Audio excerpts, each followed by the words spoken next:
Welcome to Live Daf, your online Daf Yomi Shir. Shalom Aleichem, welcome back to today's Daf Yomi, which is YOMA Ein Ches. We're going to begin 10 lines from the top of the Amid, right after the parenthesis. Shabbos ik min al mai. The Gemara is referring back to the discussion we had yesterday. On Yom Kippur, you're meant to engage in inui, which includes refraining from rechitza, rinsing, bathing oneself. However, the Gemara tells us, if the purpose is not for the sake of a tanug of enjoyment, perhaps he has some lichluch, some tit, some dirt on him, which he's trying to remove, that's okay. That's not considered a bittul of the inui experience. He's doing it just to remove dirt. Likewise, if one has to go do a mitzvah, or avoid hefsei the moment, he may walk through a body of water. That doesn't constitute rechitza. It's not a tonic for the sake of pleasure and enjoyment. Says the Gemara, that explains Yom Kippur. So we're not concerned about getting wet under these circumstances. What about Shabbos, says the Gemara, the ika min'al? On Shabbos where he's wearing shoes, do we allow him to walk through that body of water?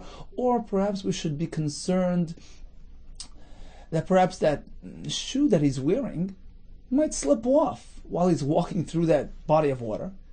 He might pick it up and carry it. Carry it load on Shabbos. On Yom Kippur, there are no shoes. There's no such concern, but on Shabbos, Di'ika min al mai, do we allow him to walk through a body of water? Amar Nechemya. Chasne de Benisia, Nechemya, the son-in-law of the Nasi, said, I myself saw, Anoch Chazite, Rabbi Ami, Rabbi Asi, I noticed, Rabbi Ami and Rabbi Asi, that, they walked through even on Shabbos. Dema to Urkuma Demaya. They encountered a body of water on Shabbos, wearing shoes, Vavro Derech Malbush. And they passed right through it while they were wearing their shoes. Vavro Derech Malbush. That's okay. We're not concerned about perhaps these shoes slipping off and coming to do the Malach of Haitzah. Says the Mortenach Minol. That explains the shoe. The shoe was generally made of softer leather. It would fit snugly around one's foot, and it wouldn't be much of a concern about slipping off. Sandal mai. What about a sandal, which was made of stiffer, tougher material, was looser. It would fit loosely around one's foot. In which case, perhaps we should be concerned that while he's walking through that body of water, it might just slip off his foot. It might come to carry it on Shabbos. Sandal ma'ikal meimar. What will be halacha there? Amar Rav Chumi, Anoch chaziti l'Ravina. I observed Ravina, the avar derech malbush. He walked through a body of water, wearing even a sandal on Shabbos. Rav Ashi Amar, no, sandal chatchil loy. Better to avoid wearing a sandal through water. It might slip off, might come to carry it. Says the Gemara, there was a story as follows. Reish Galusa, the head of the Gullus. So in Babel they had a head of community appointed by the authorities. He was the liaison between the community and the authorities. It was like the Nasi in Eretz Yisrael. This was generally somebody from the family of Shevet David HaMelech, Shevet Yehuda. So the Reish Galusa, he came to visit Ikla LaHagrunya. He came for Shabbos to Hagrunya, to this town, Lebei Rav Nosson, to the house of Rav Nosson. Now, Rafram, V'kulu Rabbanon, Rafram, all the Rabbanon, also Lepirka, came to hear the drasha presented by the Reish Galusa on Shabbos. Ravina lo yasa. Ravina didn't show up. Lamachar, the next day, Boy Rafram was concerned that perhaps the Reish Galusa would harbor hard feelings towards Ravina for not attending the drasha on Shabbos. He wanted to remove any possible hard feelings. And he knew that Ravina had a good reason for not coming. So how did he do this?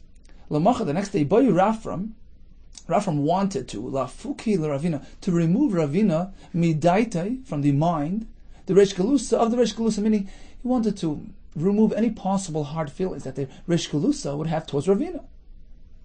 So what did he do? He decided to confront Ravina in public, so that he would excuse himself in public, in which case the Reish Galusa would be put at ease. Amalei, so Rafram confronted Ravina. My time aloi osam ala pirka. Why didn't you come to the shir yesterday? Armalei, Ravina responded, have a kaiv likaroi. My foot was hurting. Well, you should have put on some shoes to protect your feet from the stones and rocks on the road. You should have come wearing shoes. Well, he says, Gaba the kara hava. It was the top of my foot which was hurting, in which case tying shoelaces on top of that wound would aggravate it. It wasn't practical. Well, you should have put on a sandal, which was loosely fitting and wouldn't interfere with your wound. Well, there was a body of water right in the middle of the road. I wouldn't be able to get through with a sandal. You could have come through wearing the sandal. Well, he says, well, don't you know? You're not meant to do that. Don't you agree? Don't you know? The Amar of Ashi. Sandal l'chatchila loy. This halacha presented by Rav Ashi. L'chatchila, what does that mean to wear a sandal through a body of water? You might slip off, might pick it up and carry it. So this way he excused himself for not coming to the drasha. Continues the Gemara. Tani Yehuda bar Gregores. He was a Tana Yehuda bar Gregores. He said as follows: just as one cannot rinse himself on Yom Kippur, one shouldn't even engage and apply even moisture to his body. Asur leishev al gavitina v'Yom Kippur. One may not sit on moist cement on Yom Kippur. Amar Rabbi Shimon Levi ubetina metafachas was speaking about the cement which is moist, which has moisture. Amar Abaye, what type of moisture? Ubetefeach. It has enough moisture that it's almanas latfiach, which means when you actually touch it, right, like the tefach, you touch it, you have enough moisture there that you transfer that to the next item that you touch. That's how moist it has to be to present a concern. If it's just slightly moist, that's not enough to make it asur for Yom Kippur. This is a general klal throughout the whole Torah. In order for something to be considered wet, it needs to have this level of moisture to feach, almanas latfiach, that it be transferred to the next item.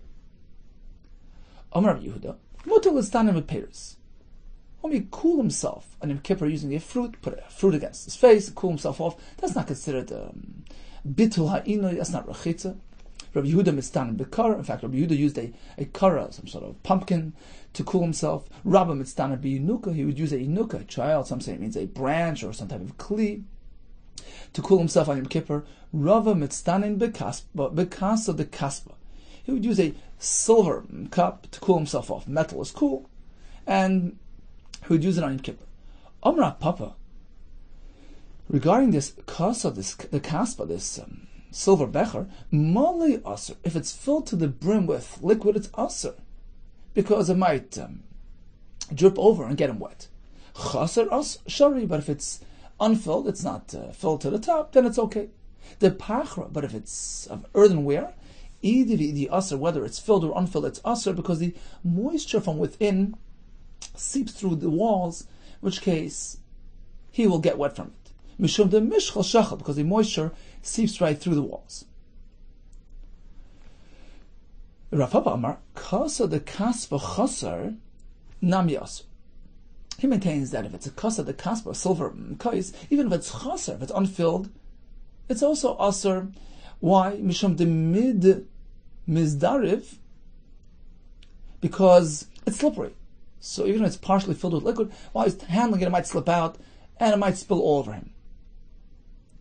Continues to Gemara, Zira bar Chama, that was his name. Ushpiz Chanin, he was a hotelier, a host. The Rabbi Ami, the Rabbi Asi, the Rabbi Shimon Levi, Udukul Rabbanon the Kesri Hava. So all these Rabbanon would come visit him, he was their host. So after a while, he met the son of Rabbi Shimon Levi. He says, I used to host your father. I have some interesting things to tell you. Amalei the Rav Yosef, pray to Rabbi Shimon Levi. So he approached Rabbi Yosef, the son of Shimon Levi, and he addressed him as Bar Arya, the son of a lion, the son of a great man. Listen to me. Come, I'll tell you some good things that your father, Rabbi Shimon Levi, used to do. I observed the following. Mit pachas hoyeloi be'erev Yom Kippurim. He had some sort of a cloth, a towel, on Yom Kippur, on Erev Yom Kippur. He used to soak it in water before Yom Kippur. and then he used to wring it dry. V'oisa kimin kelim neguven. He would make it like a dry cloth, meaning he would wring it dry, in which case it would only be slightly moist. Not enough to be tefech al manas latfech, just a little moisture. And he would use it on Yom Kippur to wipe himself, to cool himself a bit. Ulamachar, the next day on Yom Kippur, mekaneach ba, panav yad v'raglav. He would use it to wipe his face, hands, and feet. It wasn't considered rechitza. It was just slightly moist. That's okay. So he would use it extensively, face, hands, and feet. This was Erev Yom Kippur. Regarding Erev Tisha B'Av, he used to do as follows. Sheire oisa b'mayim. The same thing. Took a cloth, soaked in water, and didn't wring it dry. So it remained very wet and moist. Ulamacha, the very next day on Tisha B'Av, ma'avir al gabi einav, he would run it over his eyes, cool himself off, rinse himself like that. Apparently he didn't consider it a rechitza. And apparently he was more makel on Tisha B'Av than Yom Kippur. So on Yom Kippur, it was almost dry. It was just slightly moist. And perhaps that's why he would actually use it more. He would use it for panav yadav v'raglav more than Tisha B'Av, because it was just barely moist. Whereas on Tisha B'Av, he would use a towel that contained a higher degree of moisture. But then, as you see, he only applied it to a limited area. Ma'avir al gabi einav. Apparently he wouldn't allow more than that because it was so moist. And more than that would be problematic, even for Tisha B'Av. So that's one version of what happened. V'chein ki asa Rabbi Bar Mori. And likewise, when Rabbi Bar Mori came, he said, Omar, Be'erev Tisha B'Av, this was his version of events. Be'erev Tisha B'Av, Mevi'in loy mitpachas. Perhaps he's referring back to Rishon Levi as well. So this is his opinion, the way it was done, the way it's meant to be done. They would bring him a mitpachas, this cloth, this towel, v'shoyra oisa b'mayim, and he would soak it in water. Umanicha tachas mirash sheisav, and he would place it under his head, under his shoulders, meaning sort of in a contained area, so that it would maintain its level of moisture. Ulamachar mekaneach panav yadav v'raglav. So he held a little bit different. He said that on Tisha B'Av, he would use it more extensively. Panav yadav v'raglav. So firstly, it was moist, right? He didn't wring it dry. And he would actually wipe his face, hands, and feet. Apparently, according to this version of the Gemara, since it's Tisha B'Av, where it's not a chiyuv of inui, you don't need to afflict yourself, it's more an avelis procedure, to be misabel, nechur beis hamikdash. And we know the point of refraining from rechitza during avelis, Rashi and Sukkah speaks about this, is to display kavod and concern for the meis that passed away.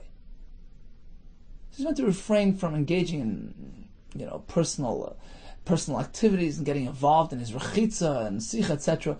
So it's a different angle. It's a different geder in halacha. Therefore, he allowed himself to use this sort of wet towel to wash his face, hands, and feet. Apparently, that's not really considered a true maser rechitza. It's not typically the way you wash yourself. So it's not considered a hasach hadas, diverting his mind from the mace, and therefore it was mutter. Be'erev Yom Kippurim, there he was more machmer. Mivin loy mitpachas. They bring him this towel, v'shoyros b'mayim, soak in water, v'ois oisa kimin kelim neguven. This time he would wring it dry, just leave a bit of moisture in there. U'l'macha ma'avir al gabi einav, the next day on Yom Kippur, he would wipe his eyes with it, and that's it. So according to this version of the Gemara, regarding the level of moisture, it's the same as the first version of the Gemara. And in Kippur, he would wring it dry, and only then use it. On Tisha B'Av, he would allow himself to use even a moist. It wasn't wrung; it was soaked and left overnight.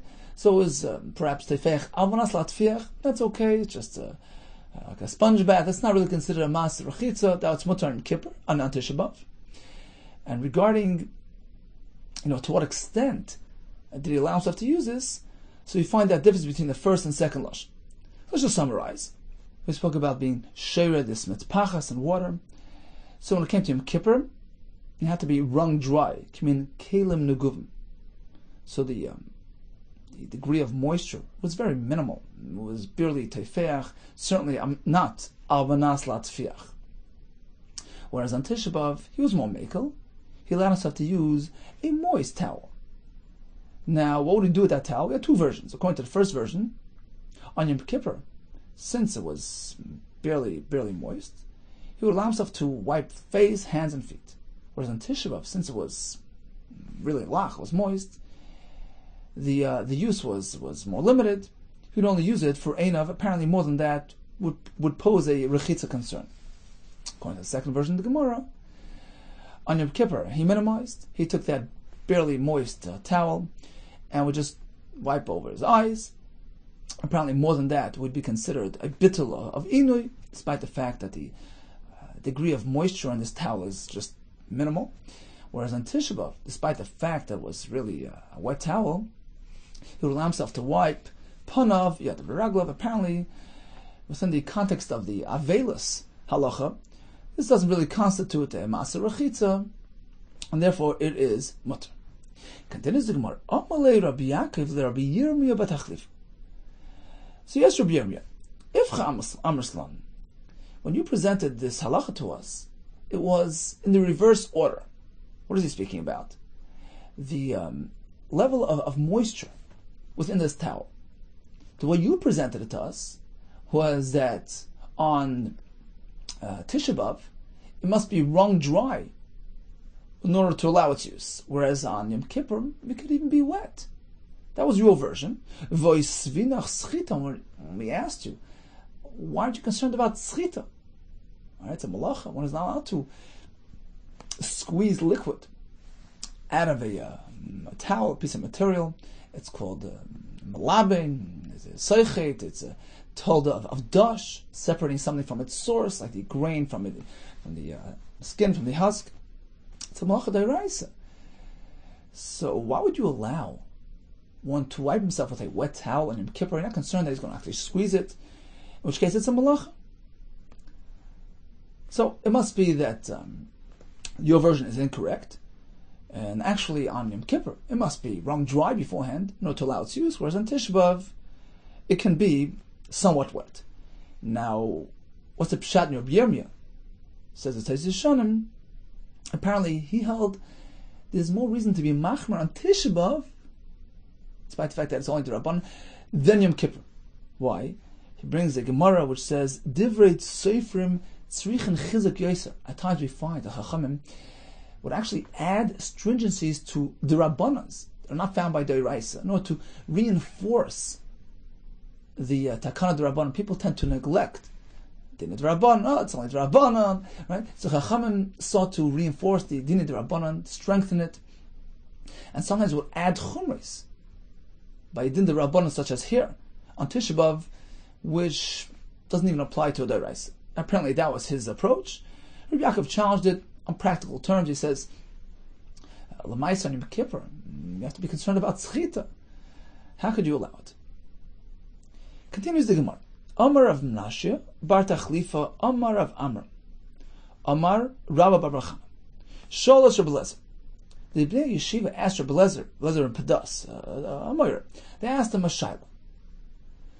Zaken v'yoshev yeshiva. Zaken here is referring to a chacham. So he's a Talmud chacham, and he's a member of the Sanhedrin. V'yoshev b'yeshiva. Tzorich litol rishus. Does he have to be certified? Does he have to get permission from the Nasi lahatir b'charetz, which would allow him to be matir b'char? We know that a b'char, firstborn kosher animal, if it has no mum, it must be brought as a carbon. Right, you give it to the kain. If it's a tam, he brings it as a carbon. If it has a mum, or a bisman azed, the only way to really eat it is waiting until it gets a mum, then it's mutar b'achil even outside the mikdash. Now the halacha is that only a mumcha, only an expert, has the authority to examine the Bechor, to determine whether it's considered a proper mum. Right? It has to follow certain, fit certain criteria. It has to be a mum shebegoli, something visible, something permanent. And only an expert can determine that. And the Chachamim gave the Nasi the authority. He's meant to certify all the mumchim. You can't go ahead and inspect the Bechor without getting prior certification from the Nasi. The question is whether a Zaken, the Yeshiva Yeshiva, has to come on to the Nasi for that. Or shall we say, well, a member of the Sanhedrin, he doesn't need to get certification from anybody. So that was a shayla. Zaken of the Yeshiva Yeshiva tzorach little rishus. Does he have to get rishus from the Nasi lahater Bechoros to be mater Bechor? Or in a tzorach, perhaps there's no need for him to do that. My kami boilu. What was the basis for this shayla? Or the svaris? What's the logic behind this question? They had the following shayla. As Rabbi Yehuda Bar Avin told us, this concept, this was something granted by the Chachamim to the Beis Hanasi, in order to establish, to reinforce their authority. Chacham said a halacha. This is the procedure. You must first get certification from the Nasi. This way, it strengthens their position, empowers them, it reinforces their authority in Klal Yisrael. This is something that's exclusive to the Nasi. If that's the case, tzarech litur rishus, even a member of the Bezdin, it's irrelevant. Whoever you are, you have to go to the Nasi. This is their domain. Otherwise, you can't just paskin regarding a Bechor. Or perhaps shall we say, given the Zaken, the Yeshiva Yeshiva. This fellow is different. He's a Talmud Chacham. He's part of the Bezdin. Ain't tzarech. That wasn't meant for him. This won't undermine their position. Oh no, that chaver of Bezdin, he doesn't need to ask permission. General population, yeah, they have to be pre-certified by the Nasi, but not the fellow in the Bezdin. So that's the shayla. Zaken, a member of the Sanhedrin, does he or does he not have to get rishus? Omad Rabbi Tzadok ben Chalukah al Ragel. So Rabbi Tzadok ben Chalukah got up on his feet. Why on his feet? Because he was going to offer testimony. He only say Eidos Ba'amida, and he said like this: V'amar, I'll tell you, personal account. Ani Re'isius Rabbi Yosef ben Zimra. I observed Rabbi Yosef ben Zimra. Shezaken v'Yeshiva Yeshiva Haya. He fit the bill. He's a zaken. He was a Yeshiva Yeshiva, part of the Sanhedrin. V'amad b'mala, and he stood higher in terms of chachma mizikni shazeh than the grandfather of the current Nasi, the current active Nasi today. Meaning, he lived in a prior generation, and at that time, who was the Nasi? The grandfather of today's Nasi. And Rabbi Yosef ben Zimra was actually a greater Talmud Chacham than that Nasi in his time. Right? And still, he wouldn't just take the liberty to be mater Bechor, to examine a Bechor, to determine whether it's a mum. V'natal rishus later Bechoros. He went to the Nasi to be granted rishus, to engage in examination of Bechoros. So we see that this halacha is all-encompassing, all across the board, without exceptions. Hamalei Rab Abba. Rab Abba turned to Rabbi Tzadok and says, that's not the way the story went. That's not an accurate account of the story. Rather, it was as follows. Rabbi Yosef ben Zimra. The story involved something else entirely different. You see, Rabbi Yosef ben Zimra was a kohen, right? And he went to ask the Nasi the following question. We know that kohanim are not to be trusted when it comes to mum found on a Bechor. Why? The Gemara Bechoros explains. It was very inconvenient for them to have to hold on to the Bechor, speaking Bezman Azeh, to hold on to it until it gets a mum, which would allow them to shecht it outside the Beis HaMikdash. So they were suspected of actually inflicting the wound on their own, which is awesome, right? So Kohen has no ne'amanis when it comes to this topic. And the halacha is that a kohen has to verify his account of things, meaning he has to bring an aid to prove that this mum found on the b'chor was a natural mum. It wasn't inflicted by a person. Right, now the kohen is not an eman on his own animal. Right, he has an interest in being matir his animal. So now the shaila is, can a b'chor offer testimony on account of somebody else? I happen to know that mum found on that fellow's b'chor is something that came naturally. Is he neman for that? So that was the shaila posed to the nasi by Rabbi Yehuda ben Zimra, who was a kohen. He wanted to know whether he can serve as a witness when it comes to offering testimony regarding a mum found on his friend's b'chor. Shall we say halacha k'Rabbi Meir, the Omar achosha b'davar, loy danay, v'loy meidei? Do we follow Rabbi Meir holds that if somebody is not to be trusted when it comes to a certain thing, like a kohen when it comes to mum on a b'chor, he's off the table. He's off the scene. He can't be made. He can't be done. Hachosha b'davar.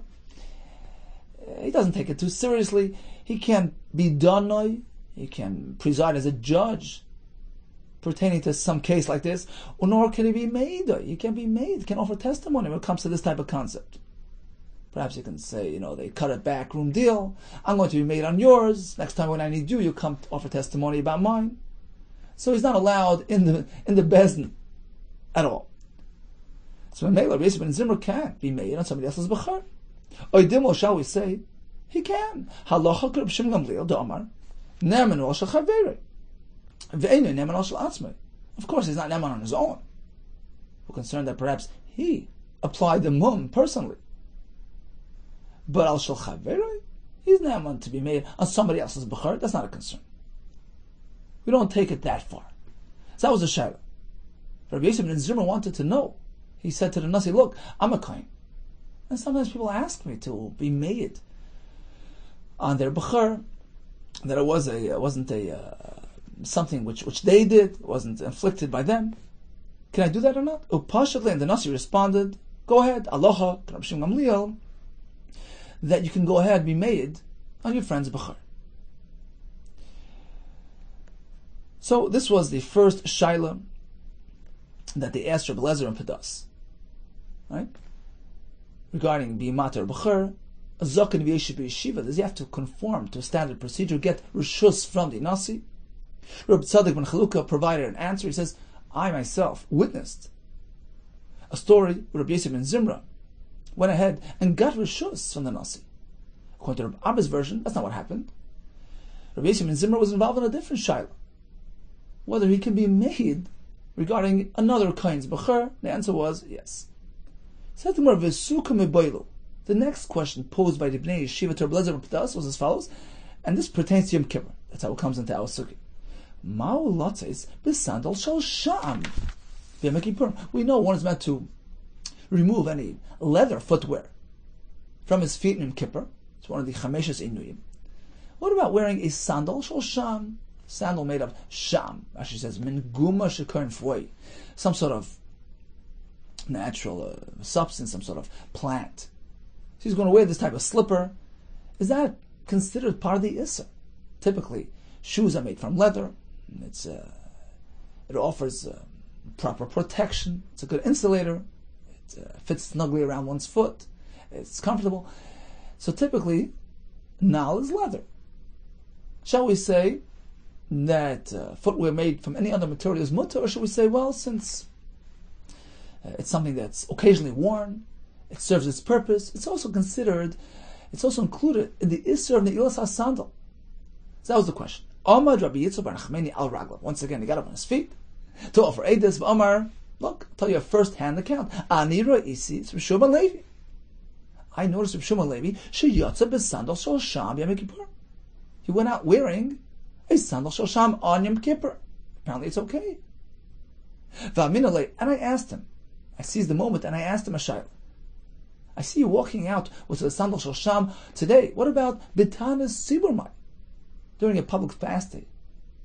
Is that also fine? Says the Tosfos Rishonim, perhaps since the bitanas sibur has been rabbanon, it needs more chizuk, like we mentioned earlier, and there's more room to be machmer. So what do you say about a Tanas Tzibur? Amar li lo ishna, so he responded and he said, no difference. Yom Kippur, Tanas Tzibur, sandal shel sham, that's fine. It doesn't afford the same protection as leather, it's not as comfortable, it's not as insulating, it's mut.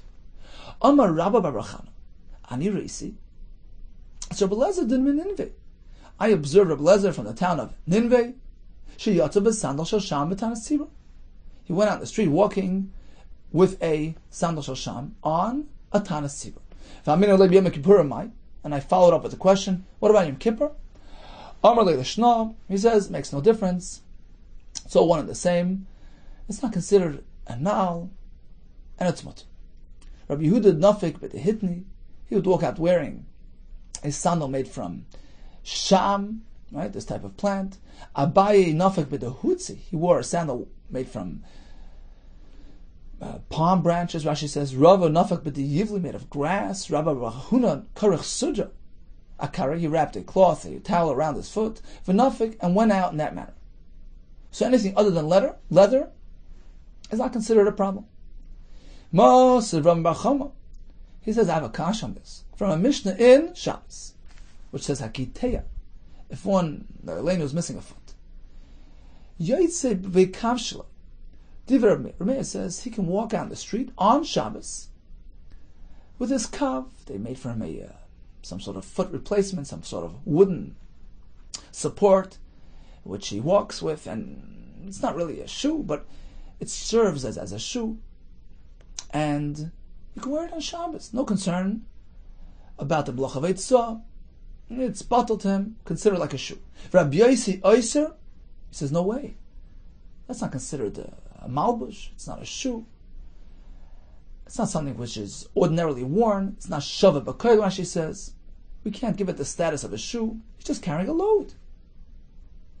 V'tani Allah, we have a brisa which adds as follows. V'shavin, all agree, even Rabbi Yosi, who says that it's not considered a minol, all agree, she'asr latzes by b'yam kippurim. One may not wear this on Yom Kippur. Apparently, even if it's not a minol, it's also to be worn in Yom Kippur. It affords protection. It's footwear. It's also. Okay, before we get to the teretz, perhaps let's go over to Rashi. On top of the Amid Sham is min guma shekar and foy. So the Gemara tells us, based on all these stories, anything other than leather is mut. And even b'tanas tzibur, hanigza lak shamim, which was established due to a drought, to Isnam Sechas Tanis, also being a sandal, but still, this type of slipper is mut. He walked out wearing a sandal b'dehitni, min sham, b'dehutzi, sandal shel kabis tmarim, b'deyivli shel asav, made from grass. The Mishnah says, the kiteya is yoytze b'kav sheli b'shabbos, kav ashketza. Rabbi Yosi Oyser. Why? Because savar lav minalu. Halachically, it's not considered a minol. It's not a shoe. It's not something which is standard for all. And even so, even though halachically we don't consider it a minol, what does the Brisa say? Shavin, all agree she'aser latas by Yom Kippurim. It may not be worn on Yom Kippur. Alma, what do we see from here? Afal gav, the Rabbi Yosi lav minol. Even according to Rabbi Yosi, who does not consider this a minol, afilu hachi aser. Even so, it's aser on Yom Kippur. You don't need a minol. Anything which is worn on your foot, it protects, which adds comfort, is also considered nilas hasandal. V'odin l'shal sham. The same would apply to shal sham. Exactly what we say, sandal shal sham is mutter. Answers the Gemara, Amar Abaye, Hasam. You know why it's usher in that case? The isbek sisin. This wooden foot replacement was hollowed out, in which they would add these pads. So the pads make it comfortable, and that's what we consider to be proper footwear. And it's also Yom Kippur. Umishim Tanag, because of the comfort that it affords. But typically, the sandal shal sham that doesn't have any padding, it's uncomfortable, and it's Motor Yom Kippur. So apparently Abaye held that the comfort factor here turns it into a shoe of some sort, even though it's not really made of proper material. It's not leather, etc. But the fact that it's comfortable, that in itself transforms it, turns it into a shoe.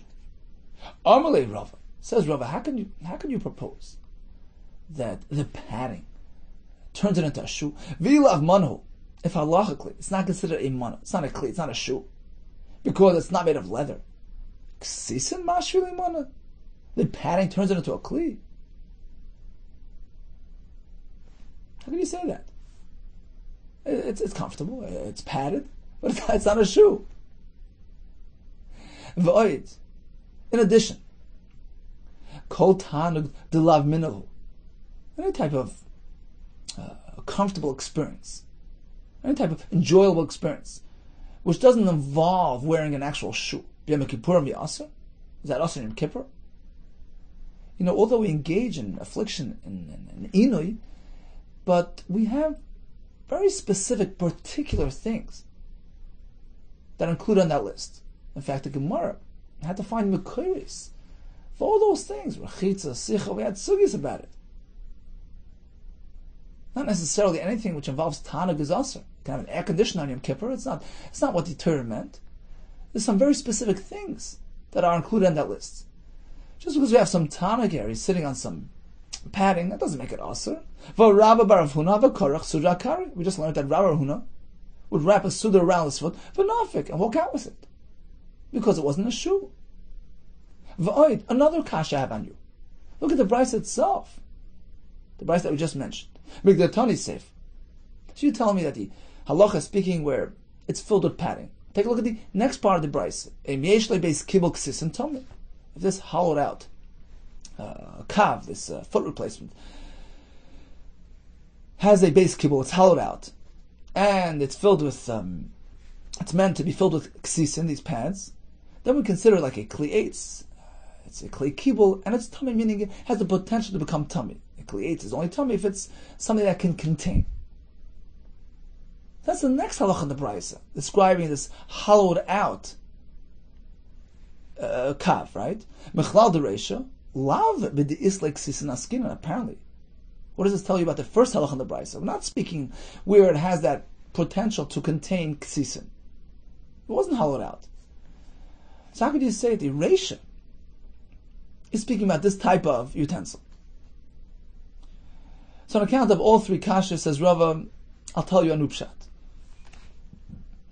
Getting back to the kasha, we had a halacha supported by several accounts of different tzchachamim who walked out with sandals, with footwear, non-leather footwear on Yom Kippur, on Tanis. Apparently it's mutar. We have a brayso which tells us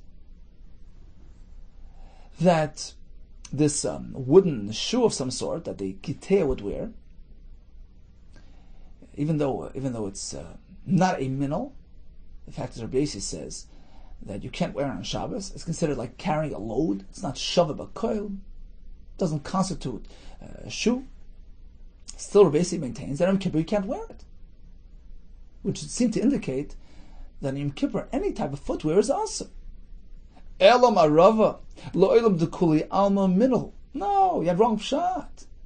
Everybody agrees that wooden footwear that affords proper protection, that's considered halachically a minul.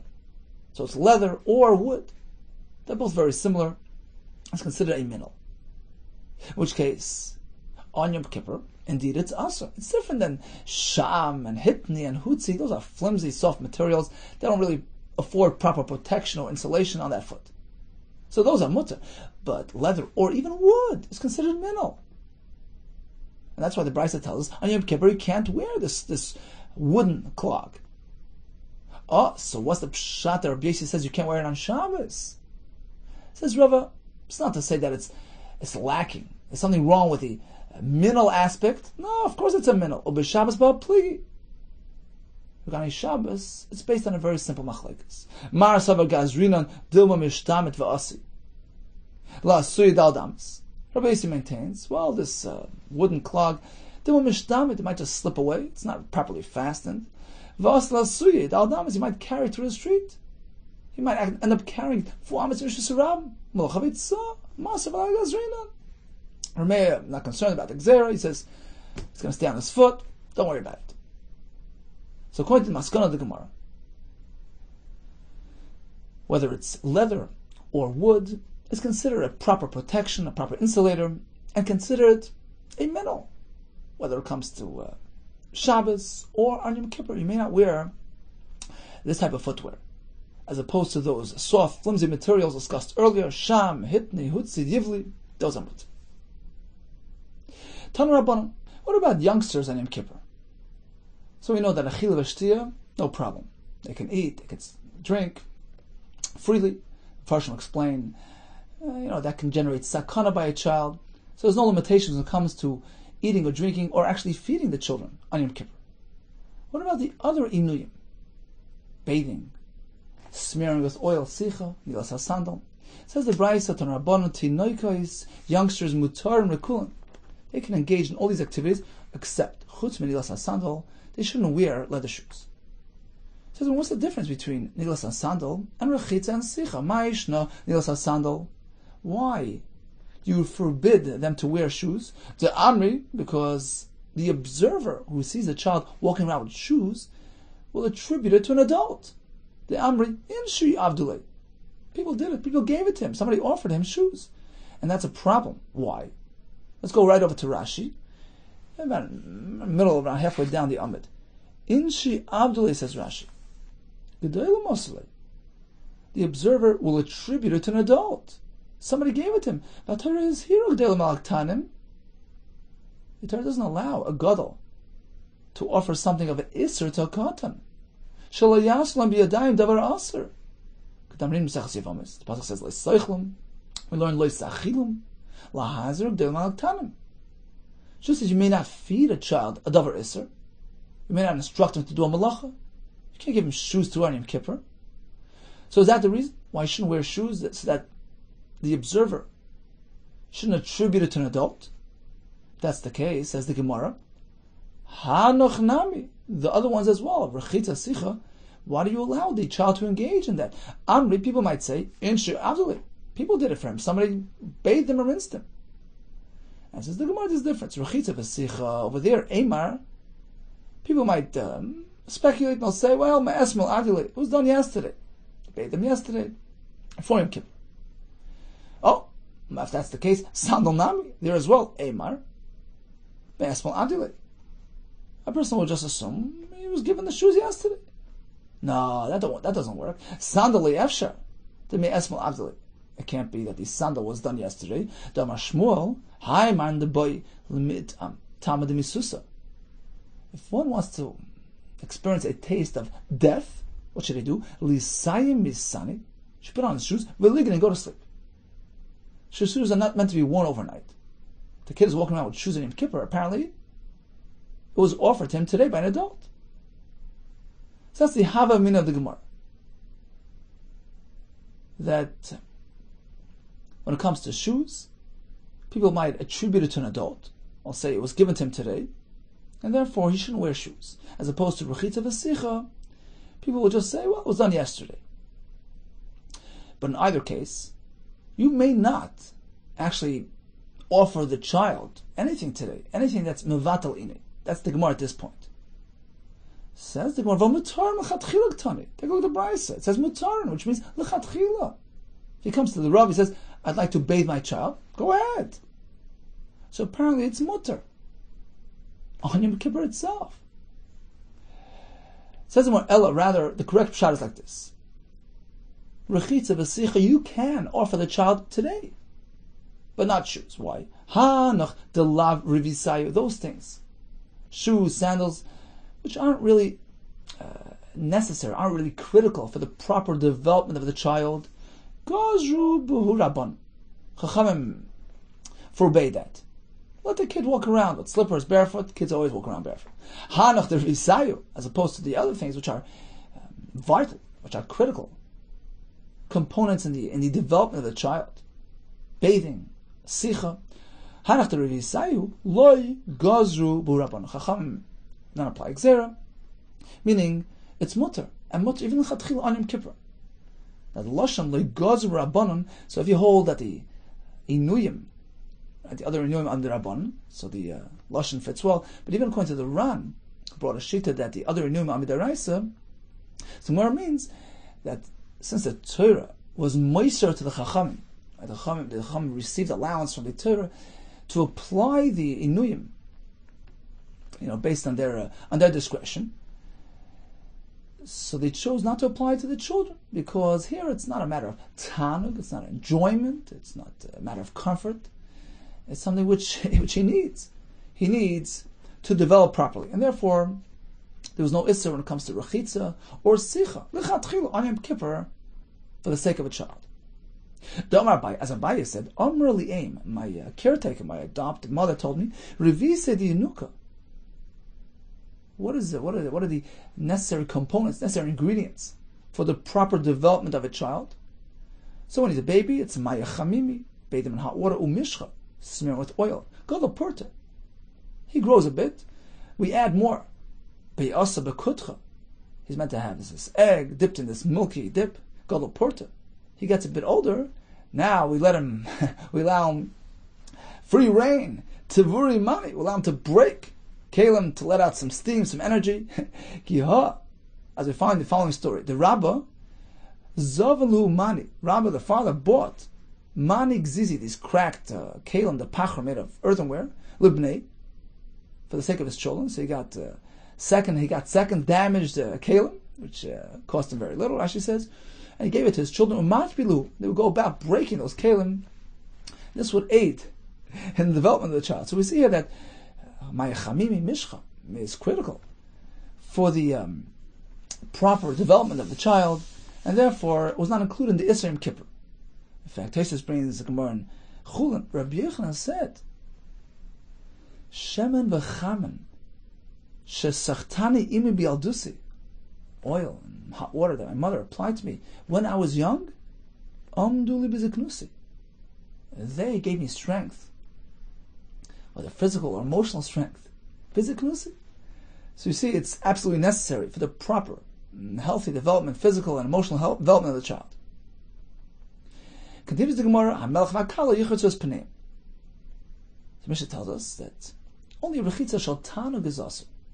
A king who has to present himself royally, a kala, a newlywed close to marriage, she has to go ahead and find favor in her eyes, and we allow them to wash their faces even in Yom Kippur. Masnis and Mani, who's the author of our Mishnah, who allows the Melech and Kala to rinse themselves? Rabbi Yehuda ben Tradiani, the Sanya. HaMelech v'Akala lo yirchotzes p'neim. Even they may not wash their faces on Yom Kippur. Rabbi Chanani ben Tradiani, oimer mishum Rabbi Lezer. Yeah, HaMelech v'Akala yirchotzes p'neim.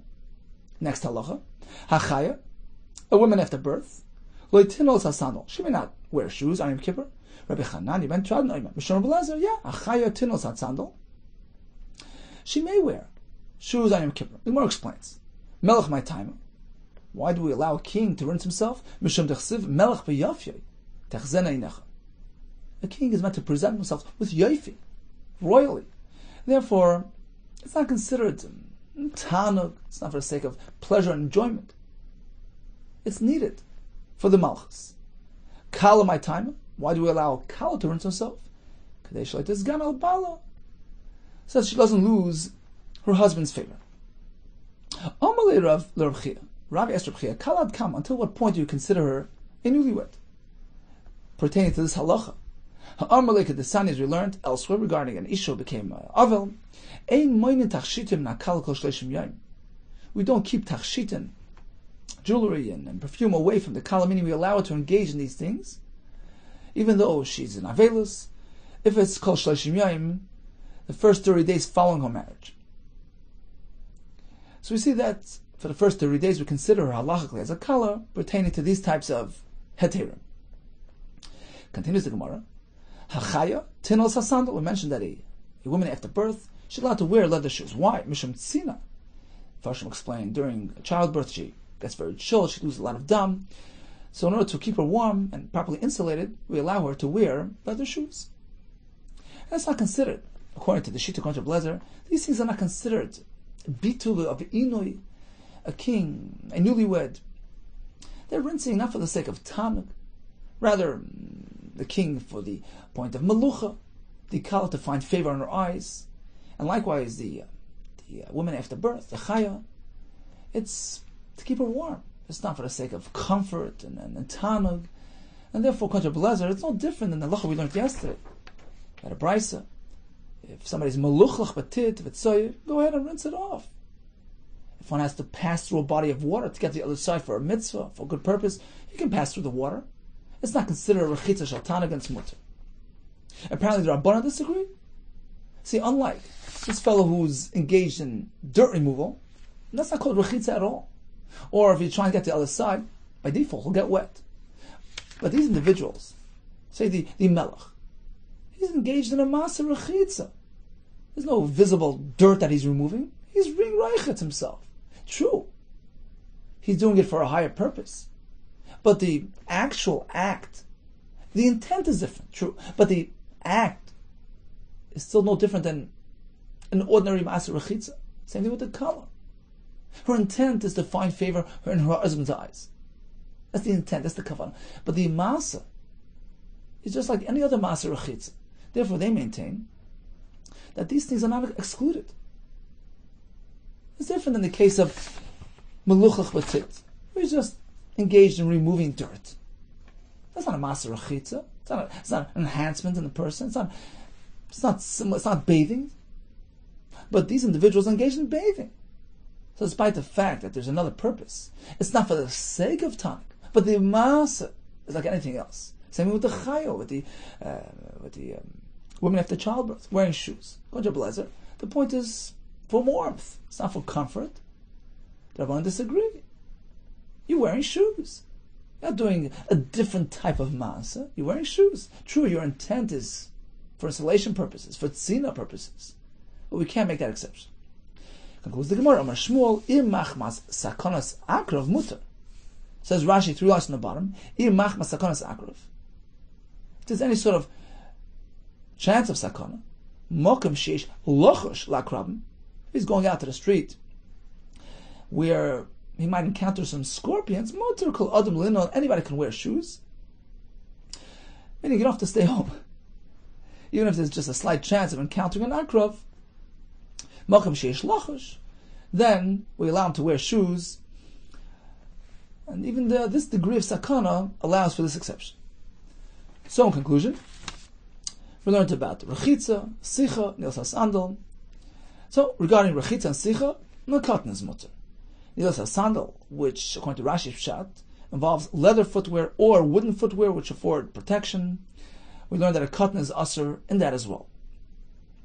Regarding rechitza of a melech and a kala, Rabbi Lezer says mutter, chum say aser.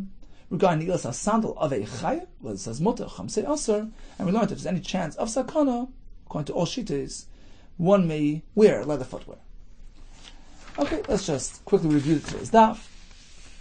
We learned about going through a body of water on Shabbos while wearing shoes. If it's shoes which are snugly fitting, no problem. A sandal, chatchilanat, it might slip off, in which case you might come to carry it. We learned that one may cool himself off on Yom Kippur, as long as he doesn't rinse himself with water. We learned about soaking that towel before Yom Kippur, before Tisha B'Av. In order to use it on Tisha B'Av, you must make sure it's properly wrung, dry, in which case it's only slightly moist. It's not teifech almanas latfiach. Regarding Tisha B'Av, we allow an even wetter towel to be used. We have the first question posed to Rabbi Lezer and Pedas. Is Zokin Yoshev B'Yeshiva, a member of the Sanhedrin?